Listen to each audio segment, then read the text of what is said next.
Destaques do mercado agrícola com Silmar César Miller. Hoje falando mais de política do que de destaques agrícolas, né, Silmar? Bom dia. Bom dia, Otávio. Bom dia, amigos do Terra Viva. Bom, para não deixar de lado o destaque agrícola, vamos lá. O negócio da carne com a China continua embaçado, né? Você lembra que nós tivemos até aquele ministro de Relações Exteriores da China, que eu até brinquei aqui com o nome dele, o Tá aí, falou que ia regularizar rapidamente o negócio. Não, por enquanto... Faz 15 dias que ele falou isso aí e o calendário dos embarques, dos não embarques do Brasil para a China só vai aumentando. Você vê algum fim para isso, Silmar? Tavinho, amanhã se completam 2 meses, né? 2 meses. Paralisação total, 2 meses exatos. Ou seja, um desastre para a pecuária brasileira, essa parada geral. A China é o nosso principal cliente, outros países também suspenderam as compras de carne bovina brasileira depois daquele episódio lá de 2 casos aquela doença da vaca louca que não é... Não é vaca louca. Não é vaca louca, é aquele caso específico lá, atípico chão. E isso já está tudo resolvido e tal. Os chineses estão aproveitando sempre também ajudar a baixar os preços da carne. Estão conseguindo baixar os preços da carne no mercado internacional. As indústrias estão com suas câmaras frias estouradas aqui, esgotadas praticamente, tanto aqui no Brasil quanto aquele que ficou nos portos lá, já na China, e impedido de desembarcar, em função dessa parada geral. E tudo isso está deprimindo muito os preços do boi gordo. A gente tem acompanhado isso aqui diariamente. Os preços despencaram mais de 20% nesses últimos 60 dias, com prejuízo enorme. Como é que está hoje? Como é que está hoje, Silmar, depois da parada? Manhã de hoje estava em torno de 245, 243 na segunda-feira, caindo já para 240. Aliás, já em várias praças já 240, ameaçando cair abaixo dos 240, numa época de entre safra, quando a expectativa era exatamente preço acima dos 300, e era onde estava o preço se encaminhando, em torno de 320, quando começou essa confusão toda. Portanto, os preços despencaram, literalmente, e com prejuízos enormes para os pecuaristas, especialmente aqueles confinadores, né, que tem um custo adicional, mantiveram o gado no confinamento o máximo que puderam, hoje soltaram no campo, até porque as chuvas estão ajudando também para soltar o gado no campo, já tem pastagem brotando. Mas o prejuízo é grande, extremamente forte, e não se tem notícia ainda da retomada. Há uma expectativa, eu diria até mais uma esperança do que uma expectativa real, de que essas compras sejam retomadas a partir desse mês de novembro, possivelmente a partir da semana que vem. Mas isso é só uma esperança, na verdade, de alguns órgãos do governo, mas não é nada que tenha sido sinalizado concretamente pelo governo chinês. Até agora, zero. Tá bom. Vamos falar um pouquinho agora de política e COP26. Vamos começar pela passagem do presidente Bolsonaro pela Itália. Lá na minha bonita região do Trento, Padova, Vêneto, os Sesc são de lá, daquela região, mas nunca fui convidado para receber um título de cidadão honorário de nenhuma das cidades da qual somos oriundi. A família Sesc é oriundi daquela região. Mas vem cá, que visita tumultuada, hein? Que jornalista apanhou, teve protesto, um esquema de carabineiro lá que nunca teve numa cidadezinha de... Quanto tem lá? 4.000 habitantes, é uma cidade pequenininha. E o negócio ganhou repercussão mundial. A prefeita falou que ia pagar do bolso dela o almoço, porque tinha um vereador lá reclamando que o orçamento para o almoço de homenagem ao Bolsonaro é maior do que todo o orçamento do município. Que bagunça, hein, Silmar? Que bagunça que foi. Um desastre, eu diria, né, diplomaticamente falando, né? Porque melhor teria sido não ir a esse evento, né? Porque o resultado realmente não trouxe benefício nenhum para o Brasil. Não sei o fato de comparecer a essa reunião lá, que também não decidiu grande coisa, não teve muito efeito prático essa reunião dos países do G20, as maiores economias do mundo, da qual o Brasil faz parte. E a participação, especificamente do presidente, foi um pouco deplorável, né? Ele praticamente foi ignorado lá pelos seus pares. Se forçou um pouco algumas reuniões específicas com o presidente da Turquia, em que o presidente da Turquia mais ouviu do que falou, não houve um diálogo, foi simplesmente ele ouvia aqui algumas ponderações do presidente Jair Bolsonaro. Ou seja, a avaliação pelo que se sabe, pelas notícias que a gente tem ouvido. Eu não participei dessas conversações, dessas reuniões lá, não posso asseverar, mas o noticiário realmente foi muito negativo para a própria imagem do Brasil como um todo, não só do próprio presidente.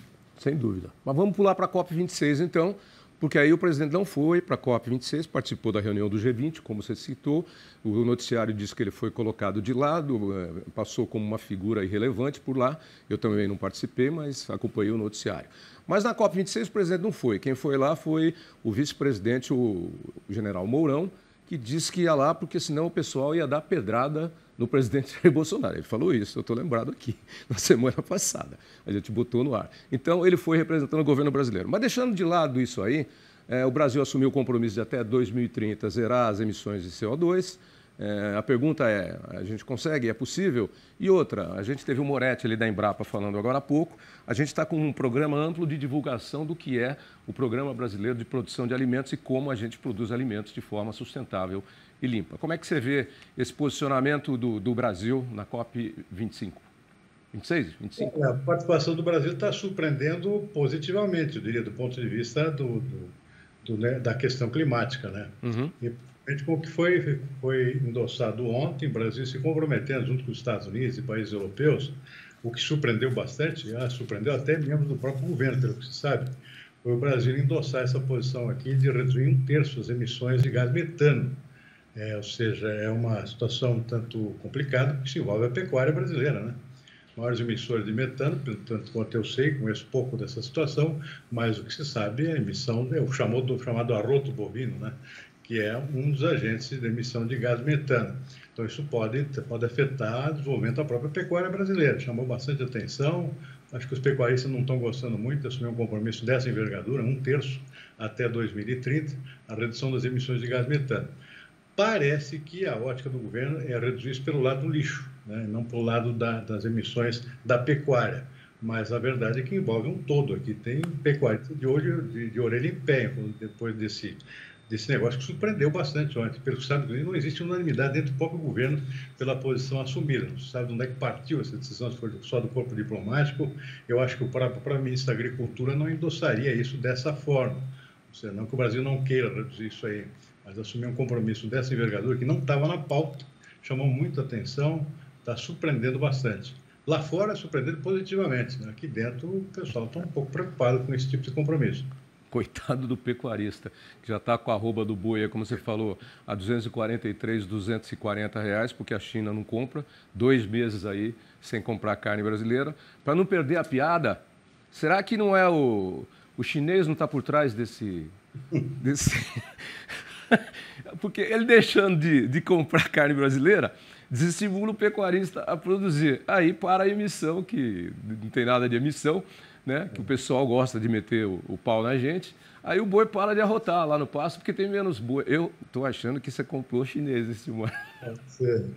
Agora, é importante notar também a contraparte. A pecuária brasileira tem evoluído muito nesse sentido. Sim. Tem um programa aqui no Brasil que evoluiu bastante, é um exemplo, eu diria, global, que é o LPF, Integração Lavoura Pecuária Floresta. Exato. Você tem tudo para reduzir enormemente as emissões da pecuária, porque ela fica dentro de um todo lá que também captura oxigênio da atmosfera, ou seja, contribui para a redução também das emissões de carbono, né? Integração lavoura, pecuária e florestamento. E essa é uma tendência que eu diria da agropecuária brasileira para os próximos anos, que é muito saudável, né? Bom para todos os lados, tanto para a agricultura como para a pecuária, para o próprio meio ambiente, né? Então, isso é um lado positivo que o Brasil deveria explorar mais lá fora no seu discurso, né? Pois e cientificamente falando, uma roça de soja, entendeu? É muito mais importante para as emissões, a não emissão de CO2 do que uma floresta em pé, né? Que inclusive gera muito CO2 por conta de áreas alagadas e pântanos e falta de oxigenação. Isso está provado cientificamente, mas as pessoas não falam disso, né? Gostam de dizer que o arroto, eu vou falar que nem você agora, que nem gaúcho, o arroto do boi é que está mandando o CO2 para a atmosfera. Mas deixa o boi arrotar. Ô Silmar, commodities agrícolas. Bom, Tavinho, hoje é um dia de correção, aqui chamada correção técnica dos preços das commodities agrícolas, os preços na sua maioria caindo nessa quarta-feira. É bom lembrar que nos últimos 2 dias foi feriado Aliás, feriado entre aspas aqui no Brasil, porque segunda-feira não é feriado nenhum, né? Mas as bolsas funcionaram normalmente no mercado internacional. Hoje é um dia de correção, depois houve algumas altas importantes nesse feriado lá fora. Hoje, soja, agora há pouco, estava caindo um pouquinho na Bolsa de Chicago, 0,3%, milho também um pouquinho, 0,1%, trigo 0,9%. Na Bolsa de Nova York, algodão subindo um pouquinho, está oscilando bastante, na verdade, mas subindo pouco, 0,1%. Café muito volátil, de um lado para o outro aqui, agora estava caindo um pouquinho, 0,1%, e açúcar bruto caindo 0,6%. Como se vê aqui, são variações pequenas, né? Depois desse não feriado, na verdade, aqui no Brasil, lá fora, aliás. Então, preço na sua maioria declinantes. Mercado financeiro com o dólar subindo ainda, o dólar continua forte, R$ 5,69, e Bovespa caindo 0,9% agora há pouco. Muita expectativa também com relação à votação dos precatórios, um assunto que vem mexendo muito com o mercado financeiro. Tem uma previsão de que isso seja votado hoje. Não sei se vai ter quórum para isso. Sabe como é que é político em Brasília, numa quarta-feira depois de um feriado? Nem vem, né? E nada disso. Outro destaque é o petróleo. O petróleo está despencando agora há pouco, 2,5% na Bolsa de Tóquio, refletindo a melhora dos estoques americanos. Mas não se sabe se isso tem sustentação, porque o petróleo ainda está com estoque, com oferta baixa em relação à demanda, mundialmente falando, e existe a possibilidade de que isso aí seja simplesmente um suspiro aqui de um dia só. Pode ser que amanhã comece a subir novamente, o que não é boa notícia aqui para nós, em termos de derivados de combustível, né, Thaís? Essa aí é uma volatilidade momentânea, essa baixa de hoje. Tanto que o presidente Bolsonaro já anunciou aí que vai ter aumento de novo aí nos próximos dias dos combustíveis. Eu não sei que... Bom, deixa para lá, vai. Silmar, eu prometi que não ia falar de futebol hoje, mas você está vestido com as cores do seu time, o tricolor, que é o Grêmio, azul, preto, e na sua gravata tem umas listas aí brancas ou prateadas. Eu só vou falar de futebol porque eu estou solidário com o seu time. O Grêmio era cotado como um dos favoritos, aí entre os 5 favoritos a ganhar o Brasileirão. Está numa pindaíba lá na penúltima posição. E lamentável, por isso que eu estou aqui comentando com você, lamentável a posição da torcida do Grêmio, que só prejudicou o time fazendo aquele vandalismo no final do jogo, indo lá, destruindo a cabaninha do VAR, o equipamento do VAR, agredindo o jornalista. O jogador, o Veiga lá do Palmeiras, ia dar entrevista, quando ele foi dar entrevista, ele viu a correria lá, ele vazou lá para dentro. Então, eu acho que a torcida do seu time, como todas as torcidas quando fazem isso, ao invés de ajudar, e foi o primeiro jogo do Grêmio em casa com torcida, prejudicou. Prejudicou porque agora corre risco de perder mando. Tem jogos importantes lá contra times que estão na ponta da tabela e times fortes, onde o Grêmio poderia contar com o apoio da torcida e não vai contar com o apoio da torcida porque vai ter que jogar num campo neutro. Lamentável. Próximo desafio é justamente com o líder, né? Com o Atlético Mineiro, né? Não vai ser fácil você, né? Então hoje a torcida não é nem para o Grêmio subir, é para não cair mesmo, né? Ou seja, se segurar aqui na ponta do abismo para evitar o pior. Pois é. Mas não tá fácil não. Tá fácil não, e a torcida só prejudicou, não ajudou em nada fazendo aquele vandalismo no final do jogo. Amanhã a gente fala de novo, quinta. Você tem alguma coisa para falar? Não. Não, só que eu estou de azul exatamente para tentar dar uma força, irmão. Não sei se vai ser suficiente, né? É você, o Lamarck é do Conselho do Grêmio, o Lamarck. Ele ia falar hoje aqui com a gente, nem vai falar hoje, não sei onde é que anda o Lamarck, faz tempo que ele não está trabalhando demais. Você, o Lamarck, aquele outro rapaz lá da CBN, vocês são grandes torcedores do Grêmio. É lamentável e triste a posição em que o Grêmio está. E mais lamentável ainda o que fez a torcida. Estou com você dando uma força, porque eu acho que é um grande time e não sei, está bagunçado, está atrapalhado, não sei o que acontece. Né? Vamos lá. Ruim, né? O campeonato, você imagina, Cruzeiro está lá embaixo, o Vasco, né, se não me engano, também está, cai mais o Grêmio, aí fica um negócio, ou seja, acaba ficando sem graça também, né? O Cruzeiro, inclusive, não tem mais condições de subir. E pode cair, se cair vai para a Série 3, o Cruzeiro. Meu Deus do céu. Chega de futebol.